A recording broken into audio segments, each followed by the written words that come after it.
FORA.tv. The world is thinking. I think that in order to engage effectively with the Egyptian government on questions regarding human rights, democracy, and so forth, the United States needs to do a couple of things. One is to connect its agenda to the agenda of Egyptians, and the other thing is to speak with a unified voice.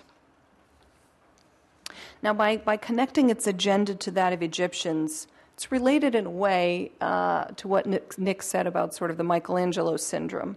I think the United States should try to exert influence on issues that are important to Egyptians and that are identified as a priority by local activists. In some cases, we in the United States would rather give our attention to other issues that seem more important or more critical to us. But if there's not that much of a local constituency for those issues, or if the local constituency is extremely weak, then those efforts don't tend to be very successful. I'll say more about that in a minute. But regarding speaking with a unified voice, it seems to me that regarding policy on Egypt over the last few years, there have emerged some real differences between the Congress and the administration, and even inside the administration, the Bush administration, differences between the White House and the State Department and so forth on which issues to raise with Egypt, how to pursue them, and so forth. And I think this makes U.S. engagement with Egypt very ineffective. And it's easier for Egyptians to discount any way in which the United States engages with them when even we amongst ourselves are not speaking with a unified voice, let alone coordinating with Europeans and others as we should be doing.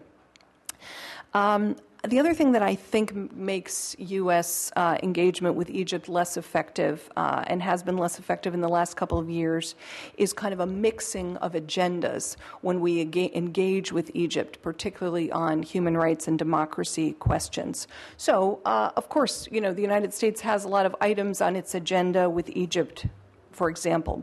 But when we address Egypt on human rights and we give them sort of a laundry list of things that we think Egypt should do, and we mix on that laundry list concerns about human rights and democracy with, for example, security issues that are related to Israel and the Israeli-Palestinian issue, this really hurts the credibility, I think, of all of these issues. All of these concerns are perfectly legitimate, and the United States should raise them. But I think it's a mistake to kind of mix them all in together into a big laundry list. And it gives, frankly, the Egyptian government an easy way to discount what the United States does and argue that the United States is not really serious about human rights or democracy, that, the United States is just using these human rights and democracy concerns as a stick to beat the Egyptian government with, because what we really want is for the Egyptian government to satisfy Israel on tunnels for smuggling into Gaza or something like that.